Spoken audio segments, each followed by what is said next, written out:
wonder if Titania be awaked. Then what it was that next came in her eye which she must dote on in extremity.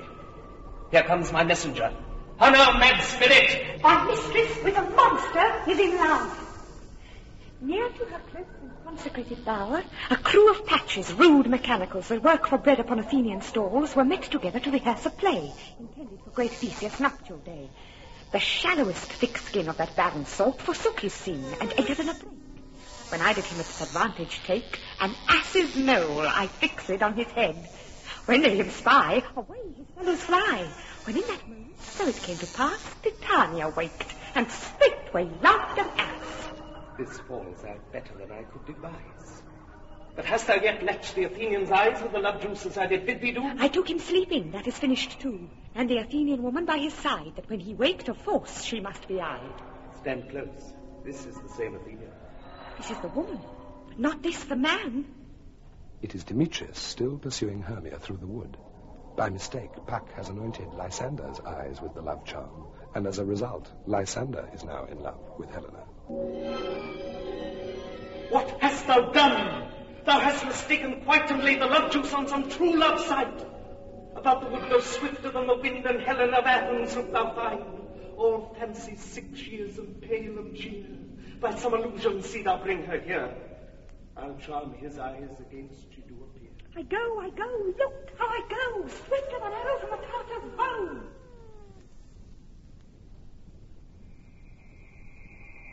Far of his struggle die, hit with Cupid's archery, sink in apple of his eye. When his love he doth espy, let her shine as gloriously as the beamers of the sky. When thou wakest, if she be by, beg of her for remedy. Captain of our fairy band, Helena is near at hand, and the youth mistook by me, pleading for a lover's fee. Shall we their fond passion see? Mortals be. Stand aside. The noise they make will cause Demetrius to awake. Then will two at once woo one. That must needs be fought alone. And those things do best please me that befall preposterously.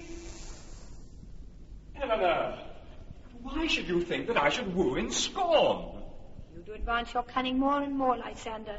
These vows are Hermia's. Will you give her all? I had no judgment when to her I swore. No, none in my mind. Now you give her all. Demetrius loves her, and he loves not you. Oh, Helen, goddess, nymph, perfect, divine, to what, my love, shall I compare thine eyne? Crystal is muddy. Oh, how ripe in show thy lips, those kissing cherries, tempting grow. Oh, spite! Oh, hell! I see you all are bent to set against with your merriment. You both are rivals and love Hermia, and now both rivals to mock Helena. You are unkind, Demetrius. Be not so, for you love Hermia. With all my heart in Hermia's love I yield you up my part. Lysander, keep thy Hermia, I will none. If e'er I loved her, all that love is gone, and now to Helen is an home return, there to remain. Helen, it is not so. Look where thy love comes, yonder is Hermia. What not by mine eye, Lysander, found? Mine ear, I thank it, brought me to thy sound. But why unkindly dost thou leave me so? Why seek'st thou me? Could not this make thee know the hate I bear thee, bade me leave thee so? Speak not as you think. It cannot be. No. She is one of this confederacy. Now I perceive they have conjoined all three to fashion this false sport in spite of me. Injurious Hermia, most ungrateful maid, is all the counsel that we two have shared, the sisters' vows, the hours that we have spent, is all forgot. And will you rent our ancient love asunder to join with men in scorning your poor friend? I'm amazed at your passionate words. I scorn you not. It seems that you scorn me. Have you not set Lysander, as in scorn, to follow me and praise my eyes and face? And made your other love, Demetrius, to call me goddess, nymph, divine and rare, precious, celestial? And wherefore doth Lysander tender me, forsooth, affection, but by your setting on, by your consent? I understand not what you mean by this. Aye, make mouths upon me when I turn my back, wink at each other, hold the sweet jest up. But fare ye well. 'Tis partly my own fault, which death or absence soon shall remedy. Stay, gentle Helena, hear my excuse. My love, my life, my soul, fair Helena. Oh, excellent. Helena, I love thee by my life, I do. I say I love thee more than he can do. If thou say so, withdraw and prove it too. Quick, come. Lysander, where to attend all this? Hang off, thou cat, thou bird. Hermia, let loose, or I will shake thee from me like a serpent. Demetrius, I will keep my word with thee. I'll not trust thy word. Oh, Helena, you juggler, you canker blossom, you thief of love. What? Will you tear impatient answers from my gentle tongue? Fie, fie, you counterfeit, you puppet, you. Puppet? Why, so? Aye, that way goes the game. Now are you grown so high in his esteem, because I am so dwarfish and so low? How low am I, thou painted maypole? Oh, speak, how low am I? I am not yet so low but that my nails can reach unto thine eyes. I pray you, though you mock me, gentlemen, let her not hurt me. I was never cursed. I have no gift at all in truestness. I evermore did love you, Hermia. Did ever keep your counsels, never wronged you. Oh, save that in love unto Demetrius I told him of your stealth unto this wood. To Athens will I bear my folly back, and follow you no further. Let me go. Why get you gone? Who is that hinders you? A foolish heart that I leave here behind. What, with Lysander?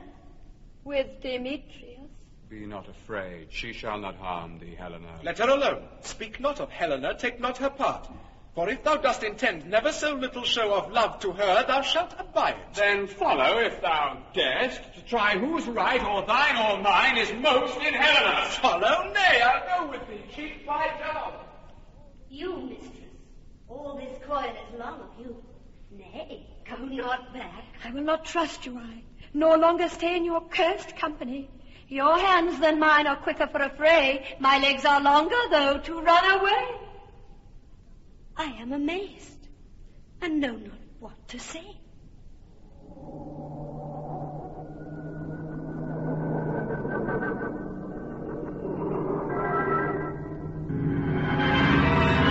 This is thy negligence. Still thou mistakest, or else commits thy knaveries wilfully.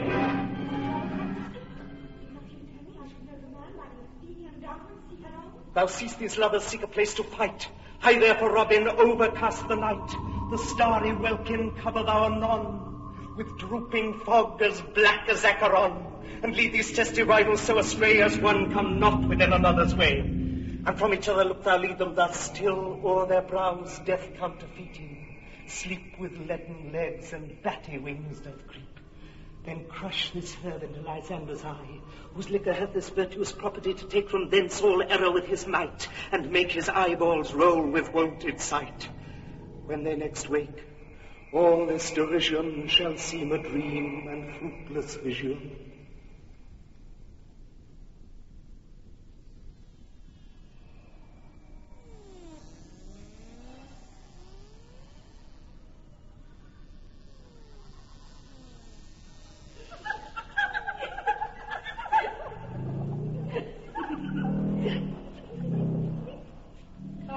Sit thee down upon this flowery bed, while I thy amiable cheeks do coy, and stick musk roses in thy sleek, smooth head, and kiss thy fair, large ears, my gentle joy. What, wilt thou hear some music, my sweet love? I have a reasonable good ear in music. Let's have the tongs and the bows.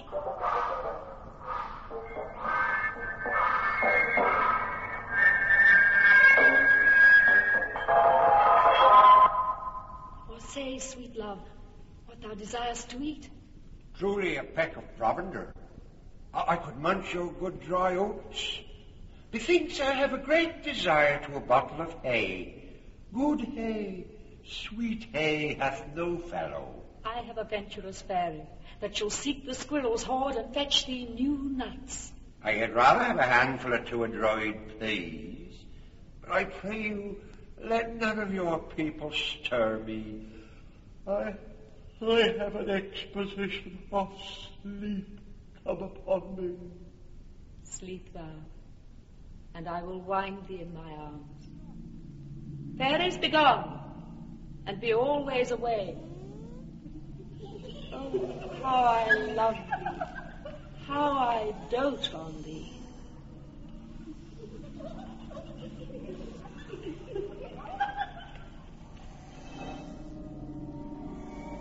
Well, what, good Robin? Seest thou this sweet sight? At dotage now I will begin to pity. For meeting her of late behind the wood, I did upbraid her and fall out with her, and she in mild terms begged my patience. I then did ask of her her changeling child, which spirit she gave me, and her fairy sent to bear him to my bower in fairyland. And now I have the boy, I will undo this fateful imperfection of her eyes. Now, my Titania, wake you, my sweet queen. My Oberon, what visions have I seen? Methought I was enamored of an ass. There lies your love. How came these things to pass? Oh, how mine eyes do loathe this visage now. Silence a while. Robin, take off this head. Titania, music call, and strike more dead than common sleep of all these five the sense. Now, when thou wakest, with thine own fool's eyes peep. Music! Oh, music! Such as charmeth sleep. Sound music. Come, my queen, take hands with me, and rock the ground whereon these sleepers be. Now thou and I are new in amity. Harry King, attend and mark. I do hear the morning lark. Then, my queen, in silent sad trip we after night shade. We the globe can compass soon, swifter than the wandering moon. Come, my lord, and in our flight tell me how it came this night that I sleeping here was found with these mortals on the ground. The next day, the Duke is out hunting early.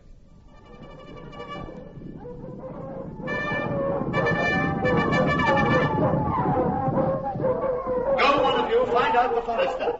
My love shall hear the music of my hounds. Uncouple in the western valley, let them go. Dispatch, I say, and find the forester. But soft, what nymphs are these? My lord, this is my daughter here asleep, and this Lysander, this Demetrius is, this Helena, old Nida's Helena. I wonder of their being here together. No doubt they rose up early to observe the rite of May. But speak, Aegeus, is not this the day that Hermia should give answer of her choice?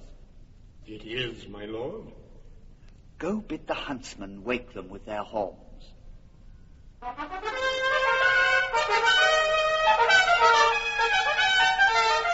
Good morrow, friends. St. Valentine is past. Pardon, my lord.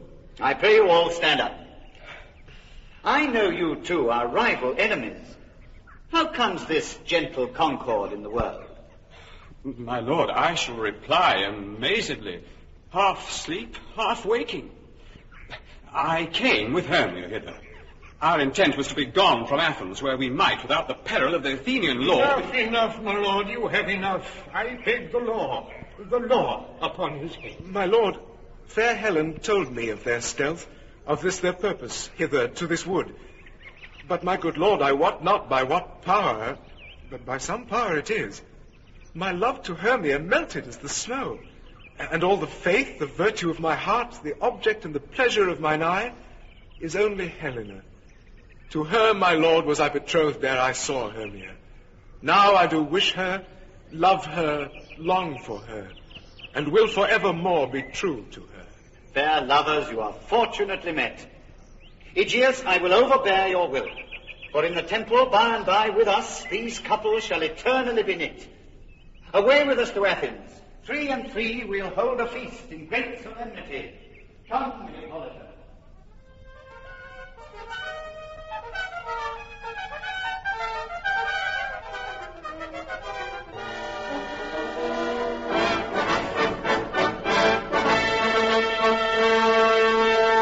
Come now, what masks, what dances shall we have to wear away this long age of 3 hours between our after supper and bedtime?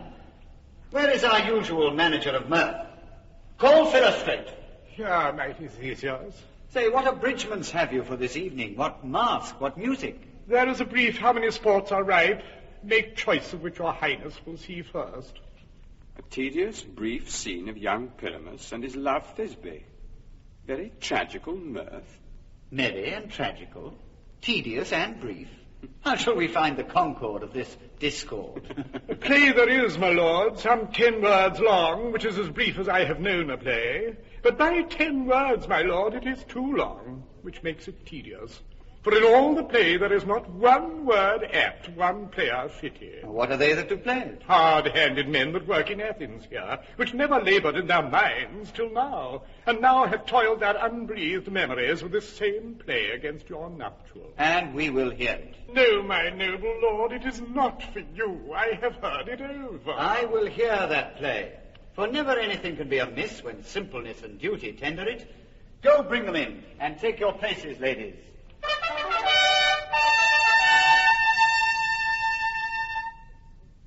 If we offend, it is with our good will. Now you should think we come not to offend, but with good will. To show our simple skill, that is the true beginning of our end. Consider then we come but in this spot, for we do not come as minding to content you our true intent is. All for your delight we are not here. That you should here repent you, the actors are at hand. And by their show, you shall know all that you are like to know. This fellow does not stand upon points. He hath read his prologue like a rough colt. He knows not the stops. Who's next? I, one stout by name, present a wall. And such a wall as I would have you think that added it a crannied hole or chink, through which the lovers Pyramus and Thisbe did whisper often, very secretly. This loam, this rough cast, and this stone doth show that I on that same wall. The truth is so, and this my cranny is, right and sinister, through which the fearful lovers are to whisper. Would you desire lime and hair to speak better? It is the wittiest partition that ever I heard discourse, my lord. Pyramus draws near the wall. Silence. Oh, grim-look night, oh, night with you so black, oh, night, whichever art when day is not, I fear my Thisbe's promises forgot.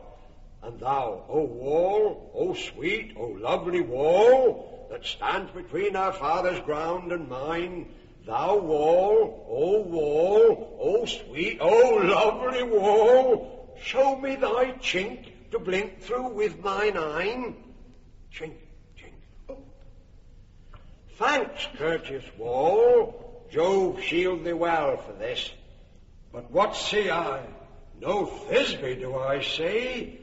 Oh, wicked wall! Oh, from whom I see no bliss. Cursed be thy stones for thus deceiving me. The wall, methinks, being sensible, should curse again. No, in truth, sir, it should not. Deceiving me is Thisbe's cue. She is to enter now, and I am to spy her through the wall. You shall see it will fall pat, as I told you. Yonder she comes. Oh, full often hast thou heard my bones for parting my fair Pyramus and me. I see a voice. Now will I to the chink to spy, and I can hear my Thisbe's face. Thisbe! My lord, thou art my lord, I think. Think what thou wilt. I am thy lover's grace, and like Lysander am I trusty still. And I like Helena till the fates me kill. Oh, kiss me through the hole of this vile wall. I kiss the walls all, not your lips at all. Wilt thou at Ninny's tomb? Ninus. Wilt thou at Ninus tomb meet me straightway? Tide light, tide death, I come without delay. Thus have I all my part discharged so, and being done, thus all away doth go.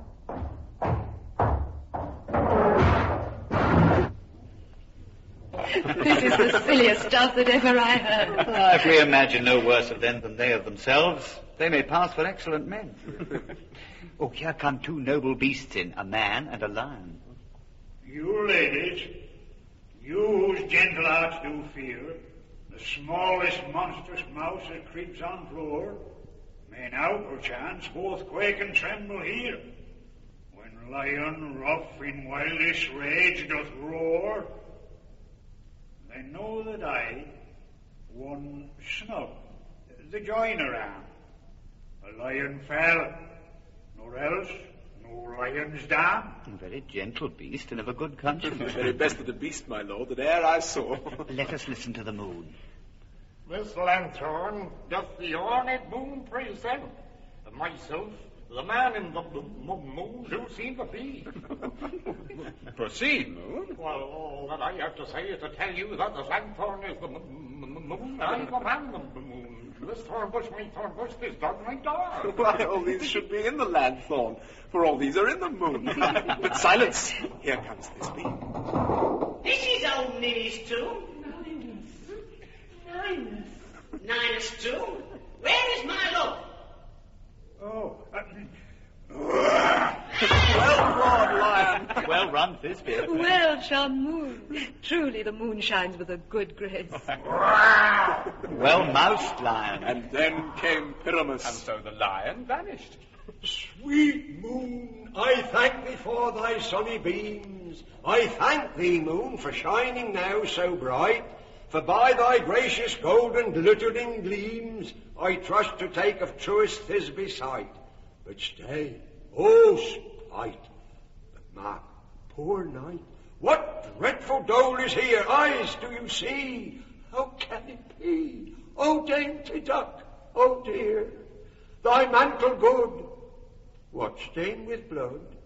Approach ye, furies fell, oh fates, come, cut thread and thrum, quail, crush, conclude and quell. Come, tears confound, out sword and wound, thus die I, thus. Now am I dead, now am I fled, my soul is in the sky, tongue, lose thy light, moon, take thy flight, take thy flight. Now die, die, die, die, die. How chance Moonshine has gone before Thisbe comes back and finds her lover? She will find him by starlight. Here she comes, and her passion ends the play. Asleep, my love? What? Dead, my dove? Oh, Pyramus, arise. Speak. Quite dumb. Dead? A tomb must cover thy sweet eyes. These lily lips, this cherry nose, these yellow cowslip cheeks, are gone. Lovers make moan. His eyes were as green as leeks. Tongue, not a word. Come, trusty sword, come blade my breast in brew. And farewell, friends. Thus Thisbe ends. Adieu. Moonshine and lion are left to bury the dead. Aye, and wall, too. No, I assure you the wall is down that parted their fathers. Will it please you to see the epilogue, or to hear a burgomask dance between two of our company? No epilogue, I pray you, for your play needs no excuse. The iron tongue of midnight hath told 12. Lovers, to bed. 'Tis almost fairy time. Through the house give glimmering light by the dead and drowsy fire. Every elf and fairy sprite hop as light as bird from briar. And this ditty after me, sing and dance it trippingly. Hand in hand with fairy grace, will we sing and bless this place. Now until the break of day, through this house each fairy stray. To the best bride bed will we, which by us shall blessed be, and the issue there create, ever shall be fortunate. So shall all the couples three, ever true in loving be. With this field you consecrate, every fairy take his gate, and each several chamber bless through this palace with sweet peace. Ever shall in safety rest, and the owner of it blessed. trip away, make no stay. Meet me all by break of day. If we shadows have offended, think but this, and all is mended, that you have but slumbered here while these visions did appear, and this weak and idle theme no more yielding but a dream. Gentles, do not reprehend. If you pardon, we will mend. And as I am an honest Puck, if we have unearned luck now to scape the serpent's tongue, we will make amends ere long, else the Puck a liar call. So good morning to you all. Give me your hands if we be friends, and Robin shall restore amends.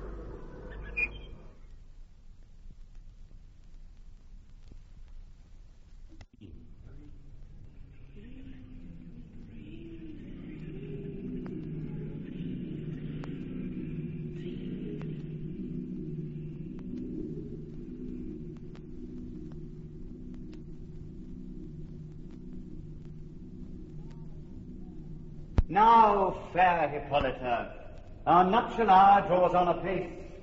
4 happy days bring in another moon. But oh, methinks how slow this old moon wanes. She lingers my desires. 4 days will quickly steep themselves in night. 4 nights will quickly dream away the time. Hippolyta, I woo thee with my sword and won thy love doing thee injuries. But I will wed thee in another key, with pomp, with triumph, and with revelling. Happy be Theseus, our renowned duke. Thanks, good Aegeus. What's the news with thee? Full of vexation come I with complaint against my child, my daughter Hermia. Stand forth, Demetrius. Your grace. My noble lord, this man hath my consent to marry her. Stand forth, Lysander. My lord. And my gracious duke, this man hath bewitched the bosom of my child. Thou, Lysander, thou hast given her rhymes and interchanged love tokens with my child. With cunning hast thou filched my daughter's heart, turned her obedience, which is due to me, to stubborn harshness. And my gracious duke, be it so she will not hear before your grace consent to marry with Demetrius, I beg the ancient privilege of Athens. As she is mine, I may dispose of her, which shall be either to this gentleman or to her death, according to our law. What say you, Hermia? Be advised, fair maid. Demetrius is a worthy gentleman. So is Lysander. In himself he is. But in this kind, wanting your father's voice, the other must be held the worthier. I do entreat your grace to pardon me. I know not by what power I am made bold, but I beseech your grace that I may know the worst that may befall me in this case, if I refuse to wed Demetrius. Either to die the death, or to abjure forever the society of men. Therefore, fair Hermia, question your desires, whether, if you yield not to your father's choice, you can endure the livery of a nun. For I to be in shady cloister mewed, chanting faint hymns to the cold, fruitless moon. So will I grow, so live, so die, my lord, ere I will yield my virgin patent up unto his lordship, whose unwished yoke my soul consents not to give sovereignty. Take time to pause. And by the next new moon, upon that day, either prepare to die, or else to wed Demetrius as he would, or on Diana's altar to protest for aye austerity and single life. Relent, sweet Hermia, and Lysander, yield thy crazy title to my certain right. You have her father's love, Demetrius. Let me have Hermia's. Do you marry him? Scornful Lysander, true he hath my love, and she is mine, and all my right of her I do estate unto Demetrius. I am, my lord, as well derived as he, as well possessed. My love is more than his, and, which is more than all these boasts can be, I am beloved of beauteous Hermia. Why should I not then prosecute my right? Demetrius, I'll avouch it to his head, made love to Nida's daughter Helena and won her soul, and she, sweet lady, dotes upon this spotted and inconstant man. I must confess that I have heard so much, and with Demetrius thought to have spoke thereof. But being over full of self-affairs, my mind did lose it. But Demetrius, come, and come, Aegeus, you shall go with me. Come, my Hippolyta, what cheer, my love? Demetrius and Aegeus, go along. I must employ you in some business against our nuptial, and confer with you of something nearly that concerns yourself. With duty and desire we follow you. Now, my love, why is your cheek so pale? How chance the roses there do fade so fast? Belike for want of rain, which I could well beteem them from the tempest of my eyes. Ay me, for aught that I could ever read, the course of true love never did run smooth.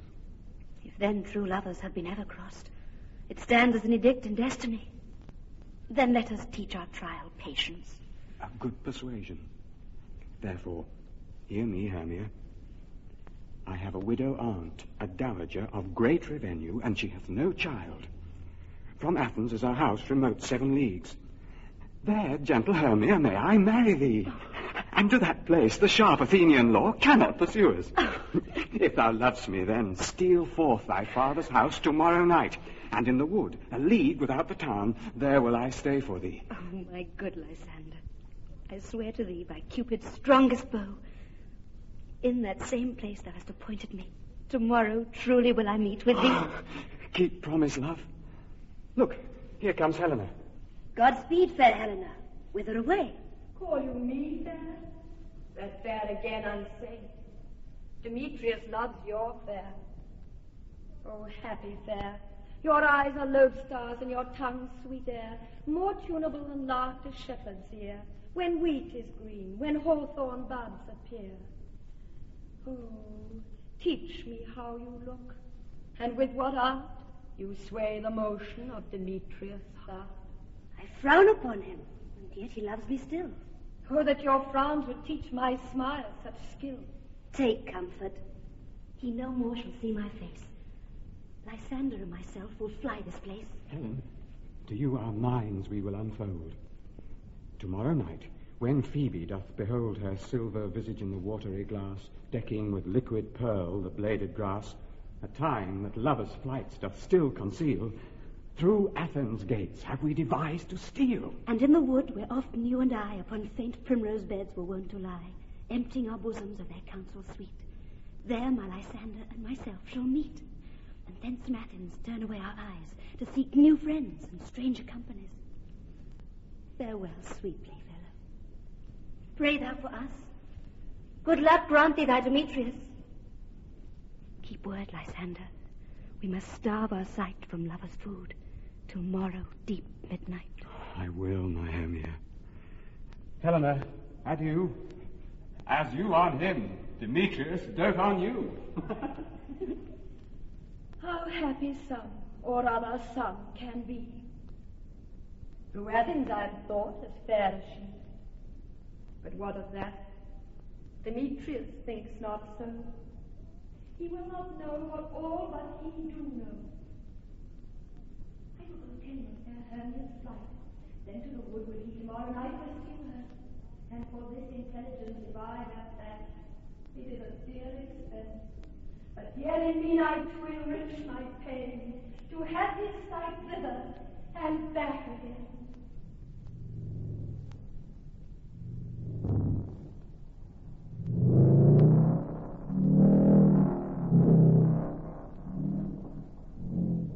Is all our company here? You were best to call them generally, man by man, according to the script. Here is the scroll of every man's name, which is thought fit through all Athens to play in our interlude before the Duke and the Duchess on his wedding day at night. First would be the Queen say what the play treats on, then read the names of the actors and so go to a point. Marry, our play is the most lamentable comedy and most cruel death of Pyramus and Thisbe. A very good piece of work, I assure you, and a merry. Now, would be the Queen, call forth your actors by the scroll. Masters, ready yourselves. Answer as I call you. Nick Bottom the Weaver. Ready? Name what part I am for and proceed. You, Nick Bottom, are set down for Pyramus. What is Pyramus, a lover or a tyrant? A lover that kills himself most gallant for love. That will ask some tears in the true performance of it. If I do it, let the audience look to their eyes. I will move stones. I will condole in some measure. To the rest, yet my chief humour is for a tyrant. I could play Hercules, Rary, or a part to tear the cat in to make all split.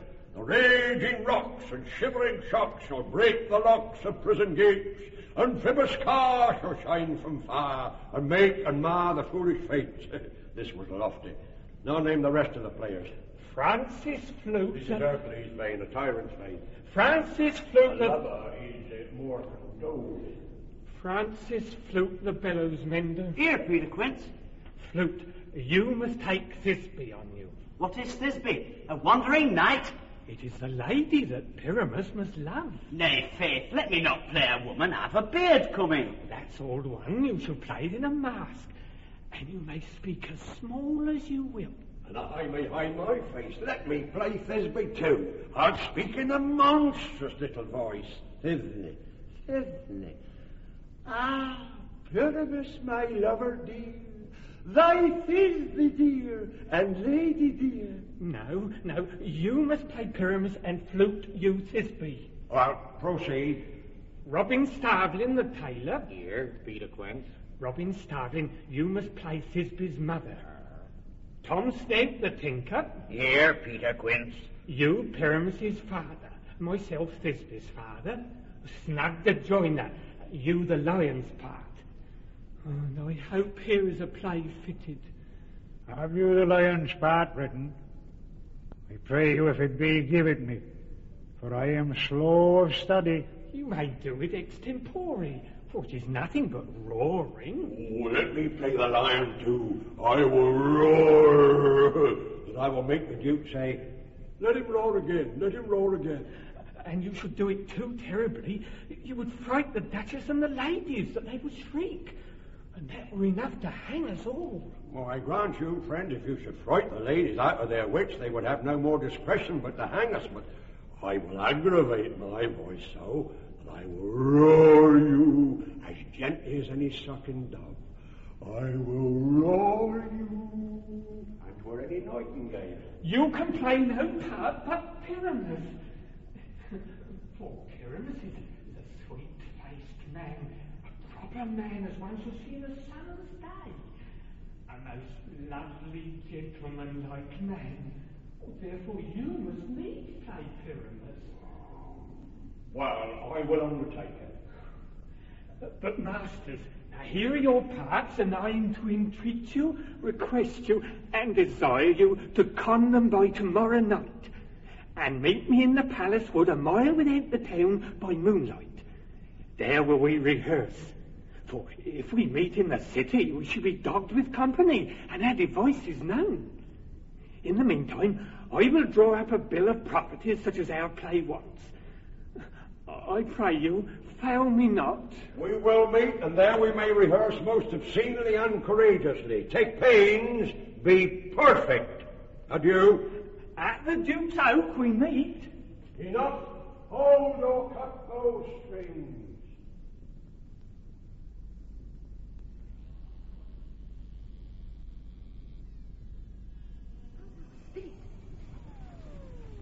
Whither wander you?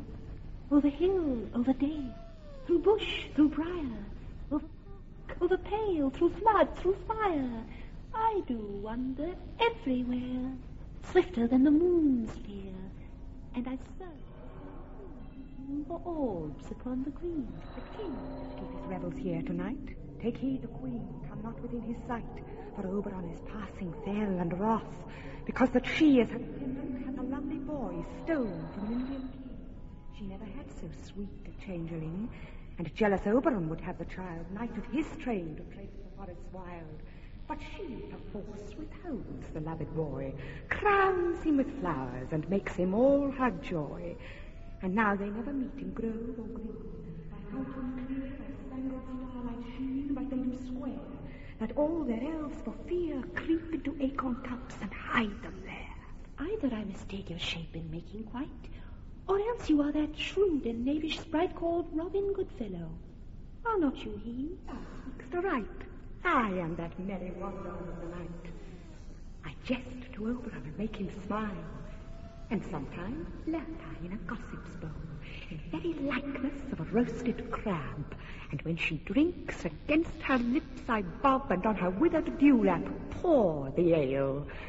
The wisest aunt, telling the saddest tale, sometime for 3-foot stool mistaketh me. Then slip I from her bum, down topples she, and Taylor cries and falls into a cough, and then the whole choir hold her hips and laugh. But room fairy here comes Oberon. Then hear my mistress, would that he were gone.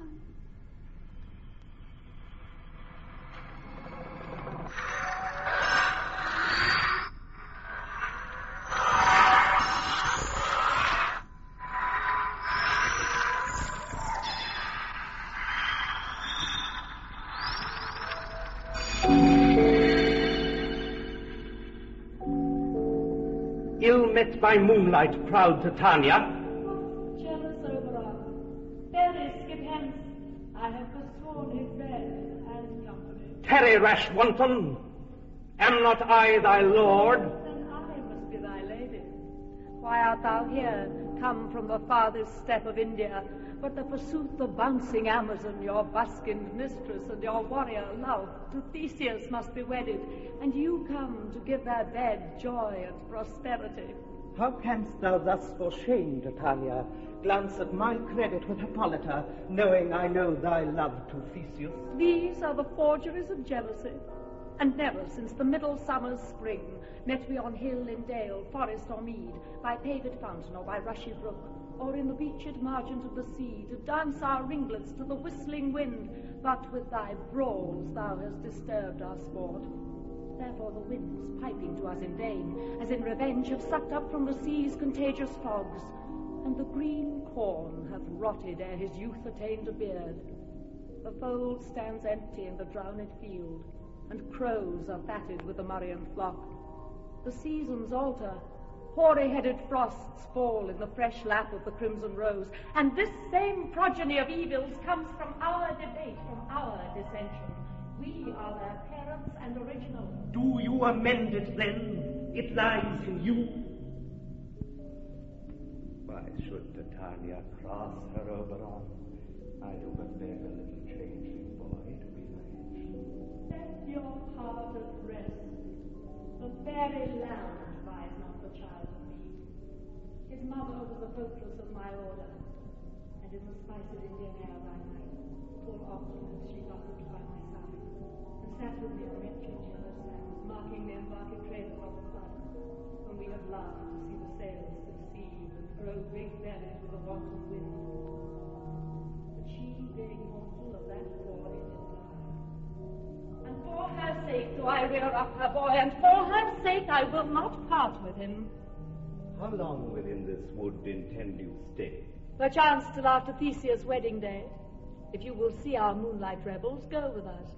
If not, shun me, and I will spare your haunts. Give me that boy, and I will go with thee. Not for thy fairy kingdom. There is a way. We shall chide downright in thy longer stay.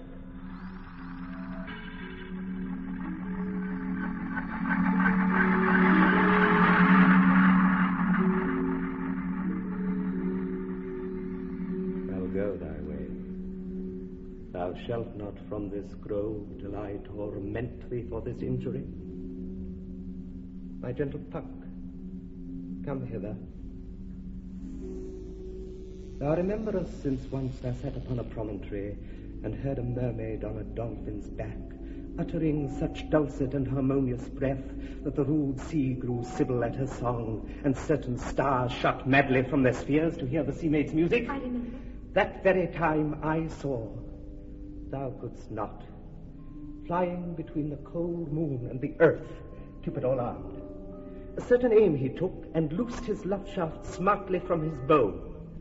Now marked I where the bolt of Cupid fell. It fell upon a little western flower, before milk white, now purple with love's wound, and maidens call it love in idleness. Fetch me that flower, the herb I showed thee once. The juice of it on sleeping eyelids laid will make or man or woman madly dote upon the next live creature that it sees. Fetch me this herb, and be thou here again ere the Leviathan can swim a league. Round about the earth in 40 minutes. Having once this juice, I'll watch Titania when she is asleep, and drop the liquor of it in her eyes. The next thing then she waking looks upon, be it on lion, bear, or wolf, or bull, on meddling monkey, or on busy ape, she shall pursue it with the soul of love. And ere I take this charm from off her sight, I'll make her render up her page to me. But who comes here? I am invisible, and I will overhear their conference. I love thee not, therefore pursue me not. Where is Lysander and fair Hermia? Hence, Helena, and follow me no more. You draw me, you hard-hearted adamant. Leave you your power to draw, Demetrius, and I shall have no power to follow you. Do I entice you? Do I speak you fair? Or rather, do I not, in plainest truth, tell you I do not, nor I cannot love you? And even for that do I love you more. I am your stand. And Demetrius, the more you meet me, I will fall on you. What worse of place can I beg in your love than to be used as you use your dog? Tempt not too much the hatred of my spirit, for I am sick when I do look on thee. And I am sick when I look not on you. You do impeach your modesty too much to leave the city and commit yourself into the hands of one that loves you not. Your virtue is my privilege for that. Nor doth this wood lack worlds of company. For you in my respect are all the world. Then how can it be said I am alone, when all the world is here to look on me? I'll run from thee and hide me in the brakes and leave thee to the mercy of wild beasts. The wildest hath not such a heart as you. I will not stay thy questions. Let me go! Why, Demetrius? Your wrongs do set a scandal on my sex. We cannot fight for love as men may do. We should be wooed, and were not made to woo. I'll follow thee, and make a heaven of hell, to die upon the hand I love so well. Very well, nymph. Ere he do leave this grove, thou shalt fly him, and he shall seek thy love. Hast thou the flower there? Welcome, wanderer. I pray thee, give it me. I know a banquet on the wild thyme blows, where ox lips and the nodding violet grows, quite over-canopied with luscious woodbine, with sweet musk roses and with eglantine. There sleeps Titania sometime of the night, lulled in these flowers with dances and delight. And there the snake throws her enamel skin, weed wide enough to wrap a fairy in. And with the juice of this I'll streak her eyes and make her full of hateful fantasies. Take thou some of it and seek through this grove. A sweet Athenian lady is in love with a disdainful youth. Anoint his eyes, but do it when the next thing he espies may be the lady. Thou shalt know the man by the Athenian garments he hath on. Your servant shall do so.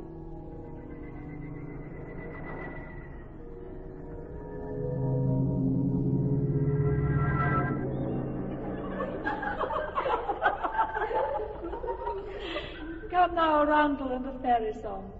Then for the third part of a minute hence, sing me now asleep. Then to your offices, and let me rest. You spotted snake, snake, gobble tongue, thorny hedgehogs be not seen. Newts and blind worms do no wrong. Come not near our fairy queen. Hello, melody, singing our sweet lullaby. La la la la la la la la la la la la la.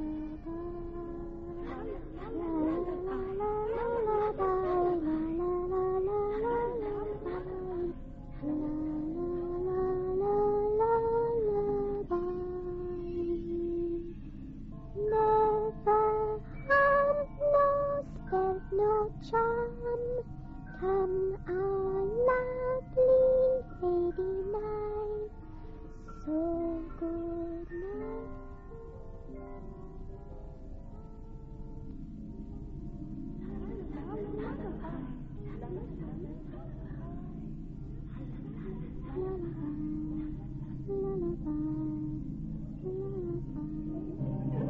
Heads away.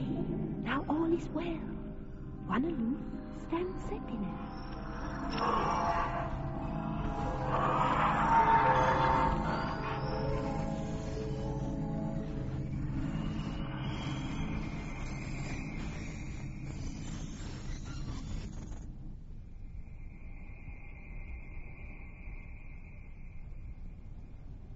What thou seest when thou dost wake, do it for thy true love take, love and languish for his sake. Be it ounce or cat or bear, pard or boar with bristled hair, in thy eye that shall appear when thou wakest, it is thy dear. Wake when some vile thing is near. Bottom, flute, quince, snout, snug, and starveling meet in the wood to rehearse their play. Puck finds them there and frightens them away with his magic when he plants a donkey's head on Bottom and leaves him there under a fairy spell, disguised as an ass.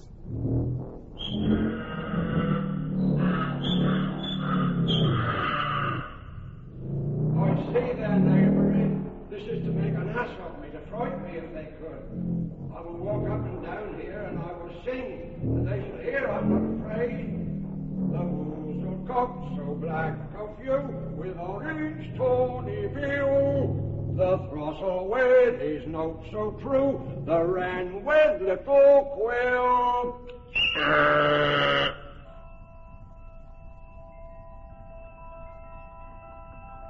What angel wakes me from my flowery bed? I pray thee, gentle mortal, sing again. Mine ear is much enamoured of thy note, so is mine eye enthralled to thy shape. On the first view to say, to swear I love thee. Methinks, mistress, you should have little reason for that. And yet, to say the truth, reason and love keep little company together nowadays. Thou art as wise as thou art beautiful. Not so neither. If I had wit enough to get out of this wood, I have enough to serve mine own turn. Out of this wood do not desire to go. Thou shalt remain here, whether thou wilt or no. And I do love thee, therefore go with me. I'll give thee fairies to attend on thee, and I will purge thy mortal grossness so that thou shalt like an airy spirit go. Peas blossom, cobweb, moth and mustard seed. Ready? And I. Be kind and courteous to this gentleman. Hop in his walks and gambol in his eyes. Feed him with apricots and dewberries, with purple grapes, green figs and mulberries. The honey bags steal from the humble bees, and for night tapers crop their waxen thighs, and light them at the fiery glowworm's eyes, to have my love to bed, and to arise, and pluck the wings from painted butterflies, to fan the moonbeams from his sleeping eyes. Not to him elves, and to him courtesies. Come, wait upon him, lead him to my bower. The moon, methinks, looks with a watery eye, and when she weeps, weeps every little flower, lamenting some enforced chastity.